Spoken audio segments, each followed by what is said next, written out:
Emmy nominations are just days away, but Pete Hammond of Deadline Hollywood, I'm Tom O'Neill of Gold Derby. We think we know what's going to be nominated, and we think we know what might even win. Pete, let's talk about the comedy lineup, starting with comedy series. There's a presidential election going on. There is a show called Veep that won comedy series last year. It is about a female president of the United States, and guess what? We have Hillary Clinton in the current race, heading up the Democratic ticket, and I think Veep is better than ever this year. Can it possibly lose? No. I agree with you. I agree with you. Well, see ya. End of video. Right. It's really going to be hard to beat. It's going to be very hard to beat in this year, and it's maintained its quality. I think it's better than ever. You know, it's more crude even this year. The raunch, the trash talking is amped up. I think they're having more fun doing that show, and I think voters really appreciate something when it can be in its 5th, 6th season and be as good or better than when it started. And I think there's a level of quality and there's a level of appreciation. And look, we're only in year 1 where we've had Veep as a winner in the comedy series category. So Modern Family won a million times in a row. 5 times in a row, and and so I do think that Veep is on the radar here for another win. But what else do we have here? Your nominations are predictions are Silicon Valley, Blackish, Modern Family, Big Bang Theory, Transparent, and Fresh Off the Boat. Now, of those, 4 were nominated last year: Silicon Valley, Modern Family, and Transparent. 2 shows from last year cannot come back: Louie and Parks and Rec. So there's some room in this race. Do you think? Anyway, give me your thoughts on those. Here's what I think. Last year, only Anthony Anderson, the star of Blackish, came in, but that show has so come into its own. This is a category where networks have a shot. Broadcast networks have a shot. They've had a history of winning and getting nominations here. People pay attention to network comedy still.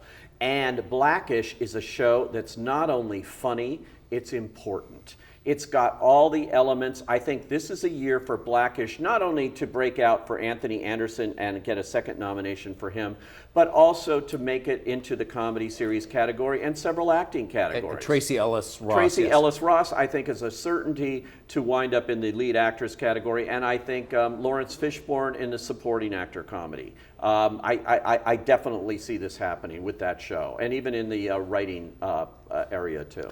You've got Big Bang in there. It wasn't nominated last year. Does this go to your whole network theory, broadcast? Yeah, broadcast. I think it's time. I don't know why it wasn't nominated last year, because it had been consistently nominated. It is still the #1 broadcast comedy. And, it could come back. Chuck Lorre has done a concerted effort this year to put himself out there and remind people that he's never won an Emmy. And, of course, he's the producer behind Big Bang Theory. He has Mom, too, which is a very good show, but generally they've only given Allison Janney any kind of attention there. But I do think Big Bang can get in, but I thought it was a quirky thing that it didn't get in last year. I don't think that's a trend. We'll see. Jim Parsons didn't even get in last year. Do you know what's not on your list? And this is where you are officially insane, Pete Hammond. You don't have Kimmy Schmidt on your list. No, I don't. That's the best comedy on TV after Veep. I thought about it, and it got nominated last year, as so did she. You know, the bottom line with Kimmy Schmidt, absolutely could. Absolutely could. It's Netflix and whatever, and they're spending a lot of money, and they've got her on the valet parking tickets again and the whole thing. And I thought about it, and it was a close call for me. I just put those other ones in there. Fresh Off the Boat just sort of like seems to me an Asian-themed comedy on network television. It's very well received by critics. People love this show. Has been building. I think that could creep in too. Okay, but you know what's not on your list, and I think it's going to be on the Emmy voters list, is Master of None. Look, the problem we have with the Emmys is, and we say this all the time, Pete, is that they keep repeating over and over and over again. And so over on the drama side, the only new show that has heat enough to break in a big way is Mr. Robot. What do we have on the comedy side? Okay, Fresh Off the Boat is new, is fresh. But in terms of, I don't think it has the kind of snob appeal. Let me finish. Snob appeal among the cool set that Master of None does. That does, but who's saying the cool set are members of the Television Academy? Well, that's true, but they do kind of follow this. I do get Master of None has won some early awards in this game, and Aziz is very well liked, comes off of Parks and Rec, and also the creator of that show. Co-creator of this show with him. It's a very smart show. I think it's more likely to turn up in writing.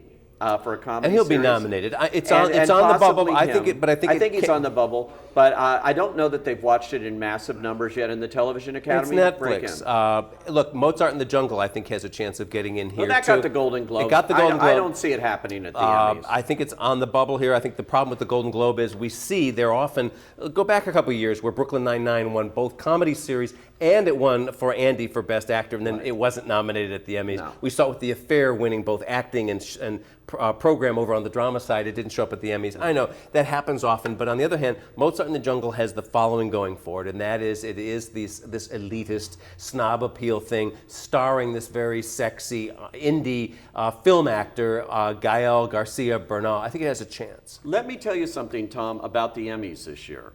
This is the first year that during the voting, we don't have these other groups trying to influence it. The Golden Globes are past, they're always in January, but the broadcast critics, which had been right before or during Emmy voting, have moved also into the Oscar season too as part of the movie night there. So they're in, January.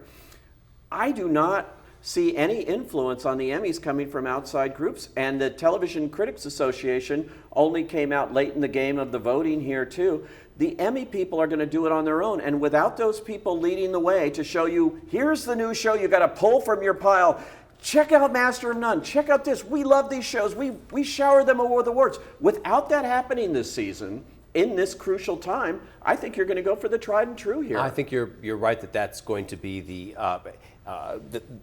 leaning here, but I'm saying these other shows are. Let's move on to the actor race. Jeffrey Tambor not only won last year, Pete, he set a precedent at the Emmys that was historic. It was the first time that streaming video won a major category, and this was as big as when Chickless won, or no. This is as big as when Sex and the City won Best Comedy Series at the Emmys, the first time that we saw cable breakthrough. Right. So this was historic.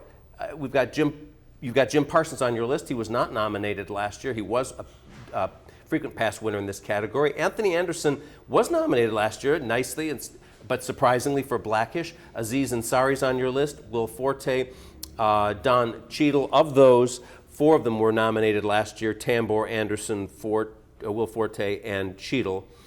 2 people are not back from last year: Louis C.K. and Matt LeBlanc. What's your thinking here? My thinking is basically Jim Parsons is well liked. I'm putting him back in. I think he dropped out. It was a quirky thing. Same thing with Big Bang Theory. I'm sort of guessing that maybe they're going to give a little more love to Big Bang, so I put him back in the race. But I think this is Jeffrey Tambor's. He only won his first Emmy last year, and this is still a significant role in television. He's very good an in important this. one, right? Yeah, so I find it hard to believe that he can lose this again. I agree with that. Look, I don't see Julie Louis-Dreyfus win 4 years in a row for comedy actress. I mean, Jeffrey Tambor, I just see this happening again. I don't think it's a race here. William H. Macy was nominated last year. He could come back again. Thomas Middleditch, what's his name, from Silicon Valley, I think is a contender here. Yeah. Gael Garcia Bernal won the Golden Globe. I think he's a contender here. And Zach, I'm going to mispronounce his last name, from Baskets. Galifianakis. Thank you. Yeah. I think could be a contender They here. haven't seen that show. The Emmy voters haven't seen it, but you know what? They're going to nominate Louis Anderson. Louis Anderson. I looked at him on that, and I was going to say that because I know it's an extraordinary kind of role, and it is watching him in a very different kind of way. I didn't go with it, but I'm not so sure I won't add him. Yeah. Because that is an interesting thought, and I do think that's one that could stand out. Although I haven't seen a huge campaign for him, so I don't know. But he's actually been getting out there doing the interviews, working, and of course he plays he's a man playing a woman here. He's playing Zach's mother, and it's a really outrageous role that's magnificent. And he's well liked, and he's a blast from the past. He's somebody they know. And that goes a long way in Emmy voting, that they know who this person is and that they see them in a different kind of role. Yes, I agree with you. There's a psychological thing there. So Louis Anderson, I do agree with you that Louis Anderson could pop up. We're talking about supporting there. Yes. Yes. But I'm only bringing that up because I'm challenging Pete's point about they're not watching Baskets. Well, but they're not. My point is that then how does then how does Louis get nominated in supporting? You know what? If you say Zach cannot be nominated in lead? Well, because you're being inconsistent. I Pete. just don't think Zach. Yeah, has, blah blah blah blah. Zach Talk doesn't right have over the it. role, but Louis does. And if Louis going promoting He's himself, in makeup as a clown. If they see him on talk shows and they see a clip, they say, "Oh, that's Louis Anderson." Okay, and then when they come to their ballot, they click. You know, they don't have to see the show. And I'm guaranteeing you the reason why these same shows and same people get nominated year after year is because they saw them the first time they were on and they haven't seen them since, you know, and so, but they keep voting for them, so they've seen it. In the lead actress race, we have Julia Louis-Dreyfus, who has won as many times as Helen Hunt won, 4 in a row, and now can set a new record here for 5 in a row. Well, Candice Bergen did that. Candice Bergen did, that's true. Murphy Brown. She won 5 times, but not in a row. Well, I don't know if it was in a row, but Right, she won 5 times, yes. So Julia's back. She also won, of course, for Seinfeld in the supporting category. She won for New Adventures of Old Christine. Amy Schumer is going to be a major contender this year. I'm reading off Pete's predictions here, and I agree with them. Jane Fonda, I don't know so much. You got Lily Tomlin down, but Jane was not nominated for Grace and Frankie last year. It's Lily about time was. she got nominated. I agree with you, but there's some old issues there that may hurt her. Ellie Kemper, you've got down for Kimmy Schmidt, who wasn't nominated last year, as I recall. Tracy Ellis Ross for Blackish. I think she was not nominated last year, but I think she's in this year. I agree. I think she gets in. Yeah, I think my list is right.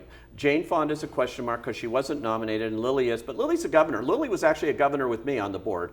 She still is with the actors branch. She's very popular within the Academy. She generally gets nominated for whatever she's doing and wins a lot too. People love Lily Tomlin, but I don't see how you separate the two. And they have been out campaigning a lot for this show this time. And the second season, much better than the first season. Jane Fonda had a lot more to do, really, and she's such a great actress. Watching her in this, I just don't want to separate them, so I say Jane is not necessarily blackballed by the Emmy. She was nominated back. She won. She won for what? The Doll Maker. Oh, that was back in the 70s, yeah. Well, all right, but still not recently. Yes, no, that was a made-for-TV movie, and she produced it as well. No. You're right, and you're an important thing. But she was also nominated for Newsroom. So she's. They love Jane Fonda. Okay. Yeah. Rachel Bloom is hovering here. I love her. Yeah, and I'm not sure they're watching Crazy Ex-Girlfriend, but I think that she is a real contender here. But it's a musical. You know, it's different. Okay, that's a lot of musical numbers and things. I agree with you. I don't think your average Television Academy voter watches the CW. But that doesn't often matter, does it? No, but look, Jane the Virgin thought, you know, they were in too after winning the Golden Globe and all of that, and you know, but didn't happen. America Ferrera is back for Superstore, but I'm not sure they're watching that. Superstore is an interesting case. Superstore is a network show, NBC. It's finding its way. Yeah. It's a question of tone because it has a serious side to it. Takes place in a big Target-like store. And America Ferrera is very popular within the Academy. She won for Ugly Betty. For Ugly Betty. She's also a producer on this show, and she's been out promoting it. It's a show I would look for. It's from the creative people behind, some of the creative people behind The Office are going to turn it in that kind of show. It may be a season 2 show or season 3 show if it shows huge creative improvement, which I think it could. It may be too early for Superstore. Okay. Gina Rodriguez, you mentioned Jane the Virgin. I don't think it's going to happen. But she could get in. Melissa McCarthy has won in the past here, and she's a contender. Lena Dunham's been nominated here in the past. Oh, come on, Pete. There are 2 openings. Lisa Kudrow was nominated last year, and Amy Poehler, Emmyless Amy Poehler, was nominated last year and is now not here. So there are some openings in this race. Yeah, and I think I filled them with my predictions. But Julia Louis-Dreyfus has this in the bag, right? You would think. I mean, look, it's... if we're going to predict that Veep is going to win comedy series, how can we not say that Julia Louis-Dreyfus will not become a 5-time Emmy winner for this role? How can we say Well, that? the reverse hasn't been true. She's won 4 years in a row, and we've never said Veep would automatically win. I know, but now Why does it follow one way but not the other way? It's the perfect storm.